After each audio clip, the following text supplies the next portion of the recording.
going on, people? Myke C-Town here with another episode of The Wrap-Up. And this is actually a follow-up to my last video, which was a wrap-up video, where I discussed the new Billy Woods album, Gollywop. So if you haven't watched that, go check that out. But in that video, I mentioned that there were 3 other rap albums that I wanted to discuss. But the talk about the Woods album went too long, so that whole video would have been like an hour if I tried to do all this. So today I'm covering those other 3 albums that I had mentioned.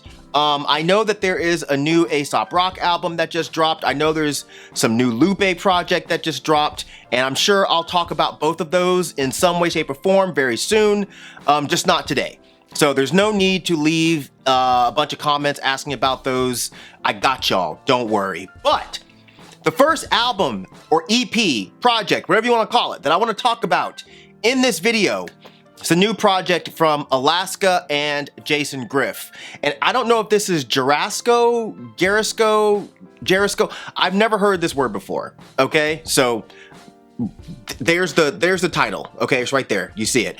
So yeah, I've talked about Alaska on my channel before with another project that he did with Steel Tip Dove. This time the project is produced entirely by Jason Griff, and I've talked about him on this channel as well.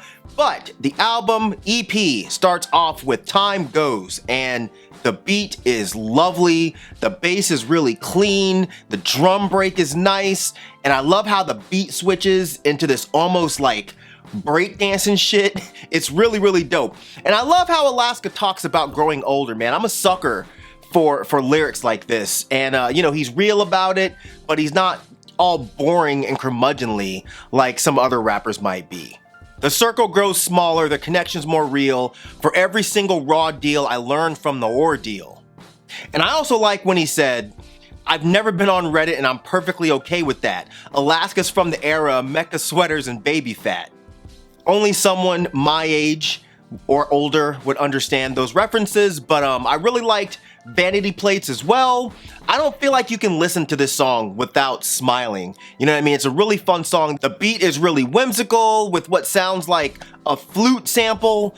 The drums are really upbeat and almost dancey, like not like techno dancey, but almost like some shit you can catch your uncle dancing to at the cookout. You know what I mean? And this one features Alex Ludovico. I'm sure I'm butchering this person's name, and I sincerely apologize, but I've never heard the person's name out loud before because I'm not familiar with this rapper, but I think he fits in really well with Alaska, mainly because they sound nothing alike. You know what I mean? Alex has a more lighthearted approach to his rhymes that's a nice contrast to Alaska's almost gruff approach.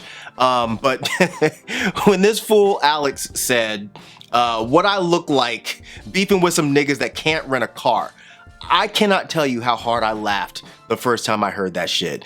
But yeah, and then they go into the hook, which I absolutely love. We put our names up on our plates. When I dip, you dip, we dip. We got them vanity plates, and you can't even rent a whip. And I really like this line from Alaska. Say something, I dare ya. Say my name too many times, I'm Candyman in mirrors. Loose Threads is actually my favorite jam on here. The beat is super, super dope. It reminds me of some like Anti-Pop Consortium type shit. I really like the synth sounds a lot on here. Jason Griffin put his ass in this beat, and I love the way Alaska approaches it, man. His flow is really nice here and a lot of extremely funny lines. And I love the closer, Homebodies. I love it when these super New York ass rappers show a vulnerable side, you know what I mean? And this one seems to be about his wife, and it's really sweet, but sweet in a non-Drake kind of like I'm peeking in your window and I'm collecting all of my tears into a jar and leaving them on your front doorstep with a sticky note that says this is what you missed type shit. It's nothing like that. You know what I mean? It's very heartfelt, and it's not a bunch of corny ass bars about how I miss you like a child misses his baby teeth. You know, instead we get lines like, if life was pizza, then baby you're the extra cheese. And then references to like Show Nuff and Glowing Hands. I don't know, it's just a really cute song about finding that perfect person to grow old with, and anyone in love, I'm sure you can absolutely relate to this one. And Jason gives him such a great beat to rock over, man. I promise it immediately reminded me of some old school New Edition type shit in the absolute best way. But overall, I think this EP is great, man. It's a lot of fun. The beats are perfectly in sync with the raps, and it's a quick little something for y'all to chew on, man. So definitely make sure you check that out. Now we're gonna shift gears to something a little bit darker. I'm gonna talk about Fatboi Sharif and Driveby with Let Me Out, man. So yeah, Fatboi Sharif on the raps, and this one is entirely produced by Driveby, who I was not familiar with prior to this project, man. But it kicks off with Battlestar Galactica, and this one has this really hard, super dark beat with these dirty ass drums and this almost spacey soundscape floating through the instrumental. And Sharief comes out the gate spitting hard, like he rides the beat perfectly. Like you immediately notice though that his vocals are a bit under the beat in the mix. So that means even though I can tell he's spitting, I am not all the way confident that I'm catching exactly what he's saying enough to put up a bunch of lyrics on the screen. But yeah, that kind of buried vocal effect might bother some people, but I actually love it when MCs do this. It really depends on the kind of music, but for the more left field type of rap, I love it. You know what I mean? Like LP does it a lot on Fantastic Damage, and it confused a lot of people when that shit came out. But I think it's cool because it lends to the idea that the MC is not separate from the instrumental. You know what I mean? The only issue is when rappers do this, like I said, it makes it a little bit harder for dorks like me to be able to recite the lyrics with confidence. So again, you will not see a lot of the lyrics recited here, but the bars that I think he's saying are dope throughout. I love the song There's a Poison in the Room, man. This one has a really menacing beat that definitely sounds like the backdrop to a horror film. Particularly a part where like, you know, where we're watching people like wandering through a cave or some shit. Like picture The Descent with this beat, and I think you'll know what I mean. I love how Sharief sounds on this one. He sounds absolutely terrifying. He sounds like a sleep paralysis demon, and I love it. This one features Curly Castro, who I am a huge fan of, and he sounds great over this type of production, man. He's a perfect complement to Sharief. Another song that I really enjoyed was Zeitgeistic Psychosomatic Measurements. And yeah, that one kicks off with Beans from Anti-Pop Consortium, and it is lovely, okay? I am a huge Beans fan, so I love hearing him just about on any type of beat. But he sounds great here, man. I feel like you're always gonna get some absolutely insane lines from Beans, okay? Like when he says, put your face in the speaker like you're eating ass.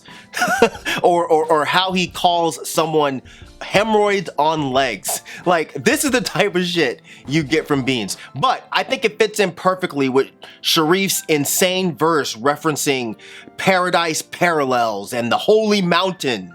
Punch Drunk Love was a nice change of pace. It's a bit more accessible and lighter in tone production-wise. It's got some mellow drums and this kind of underwater synth feel that really works with what Sharief brings to the table. I also love Basquiat Painted Transylvania. I think this song is incredible. The beat definitely has an urgent feel to it where the sound moving through the background almost sounds like some sort of alarm. The interesting thing about this song is there's no drums. You know, just a sort of bass line to use as a timekeeper. And Sharief opens up the song sounding just as frantic, but almost taunting to the listener. Like when he says, "Are you afraid of the dark?" You know, it almost sounds like he's someone hiding in the dark and teasing you about being slightly uncomfortable with it. This one features Lungs. I primarily know him from his projects with Fix and Lungs, who is just, that shit is really, really, really good. He definitely has this long form kind of stream of consciousness style of rapping that takes me back to, again, Fantastic Damage era LP, or like old school Alias, Dose 1, you know what I mean? Old school soul, that type of stuff. You know, and that's all a really good thing because I think that he's super ill. His approach to the mic contrasts beautifully with Sharief's, as their styles are polar opposites. Genocidal Jansport, aka Sex, Drugs, and Laser Guns. This is a great one. I love the instrumental. It's spooky and it's airy. And again, it sounds like you're watching a horror movie, but in the best way, not a cheesy way, in a really dope way. And as always, I love the way Sharief approaches this type of production. I love how he twists and stretches his vocals to the point where they almost sound chopped and screwed. It really lends this creepy vibe to just about any of his songs, but this one in particular, it works really, really well. Pressure Kept Me Alive, God is the Devil is a Grammy after party with rose petals. Sharief's lines sound so dope to me, even if more times than not, I can't all the way tell what he might be referring to. That's kind of the fun for me when it comes to listening to his music. And that's what I get from this album. It's a really enjoyable listen due to the vibe that Sharief and Driveby create. It's dark, it's menacing, and it's really creepy sounding, but yeah, I absolutely love it. And the final project I want to talk about in this episode of the wrap up is Premrock with Did You Enjoy Your Time Here? So Premrock, I don't know that I've talked about on this channel before, but I've been a fan for a long time. He's been in the game for a very long time and been laying down some really, really consistently dense lyrical albums with a lot of intense wordplay. He's one half of Shrapnel, who has put out nothing but exciting rap albums. So with all that said, I was really interested in hearing this project.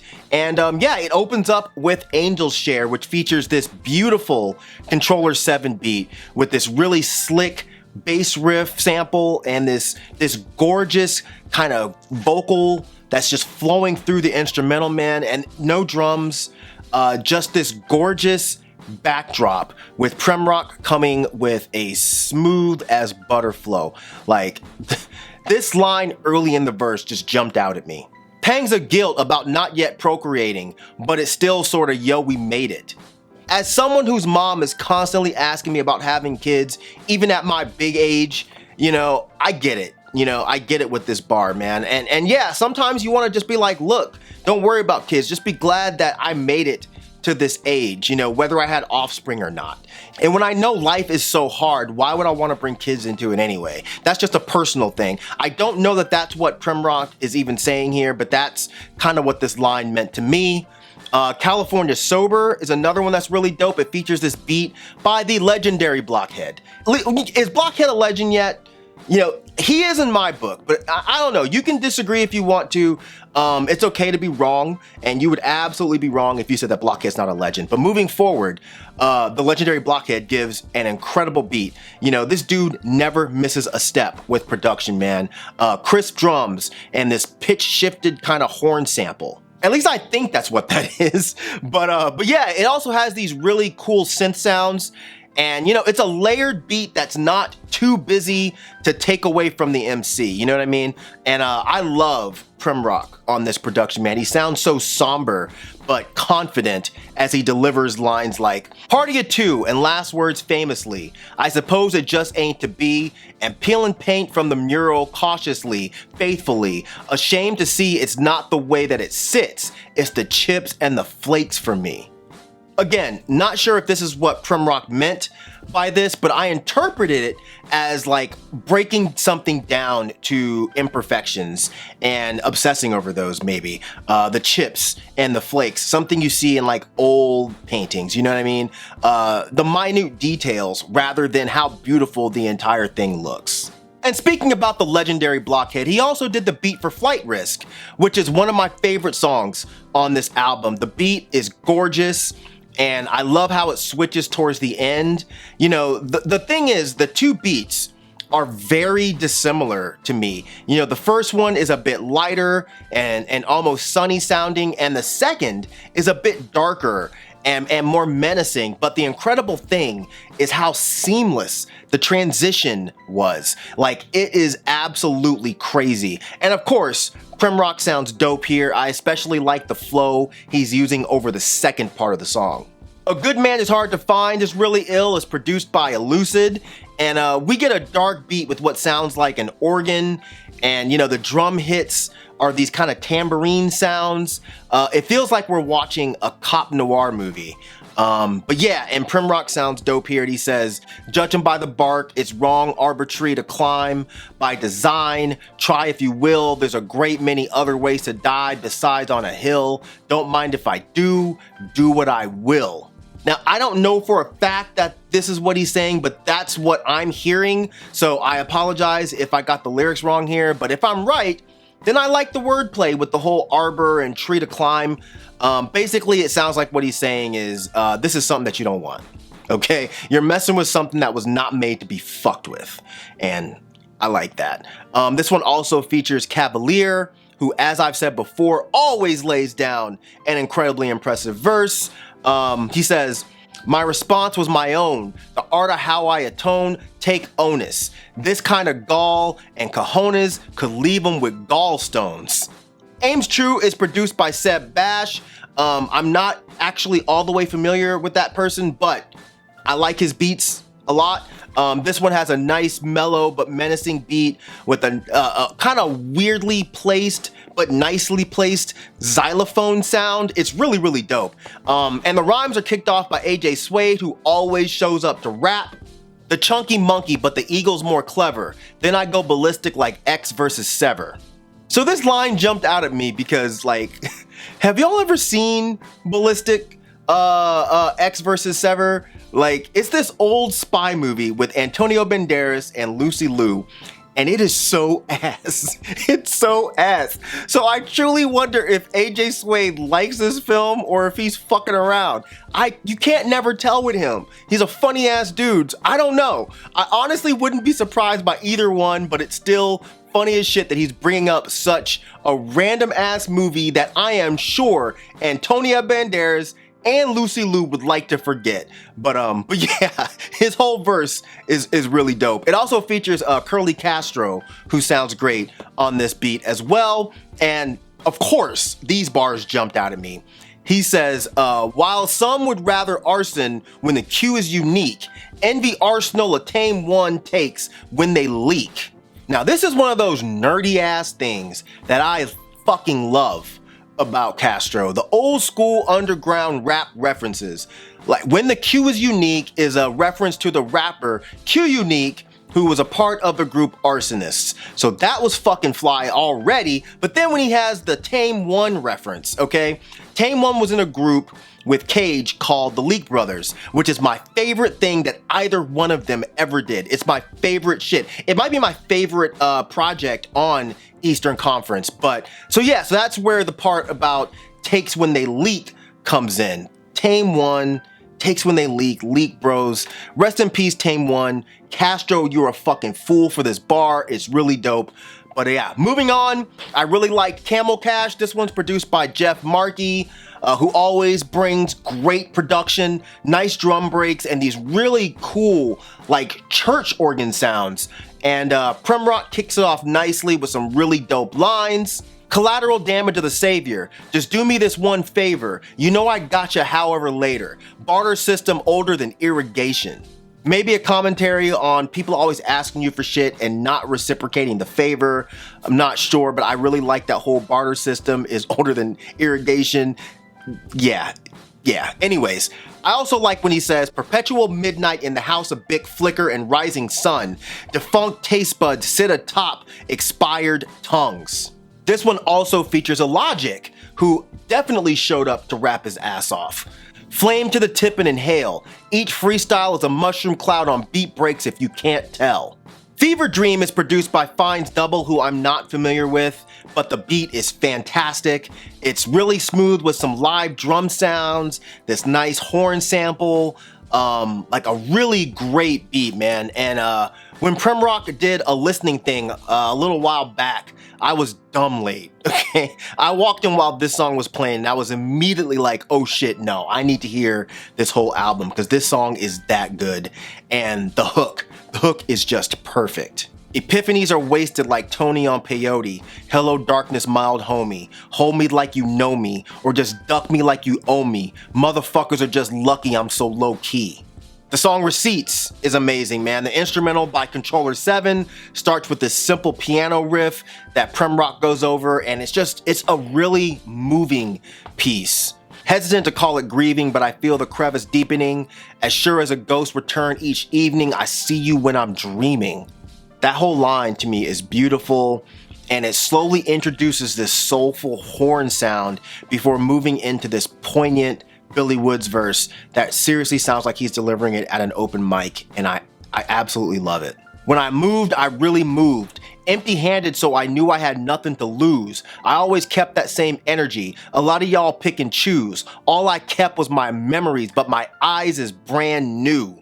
Yeah, and it wraps up perfectly with the title track, which is produced again by Seb Bush, and you simply can't tell me shit about that first verse from Premrock. He sounds nasty. Okay, and yeah, man, again, perfect ending to this album, because all in all, this was an absolutely fantastic project, man, and it just shows how slept on Premrock is as a lyricist, as an MC, you know, as a songwriter, as a poet that can create these truly emotional connective tissue with his words while crafting a very listenable album, man. This one is fantastic from top to bottom. So yeah, I did it. There's 3 albums. So if y'all have not heard any of these, or if you have not heard all of these, or if there's one of them that's whatever, make sure you go check these albums out and then drop some comments down there in the comment section. Let me know what you thought. And yeah, I'm gonna get back to some non-rap stuff after this, because, you know, that's what I do. But anyways, thank y'all for watching. As usual, thank you for living, thank you for loving, thank you for being you, and I'll see y'all next time. All right, peace out. Wow.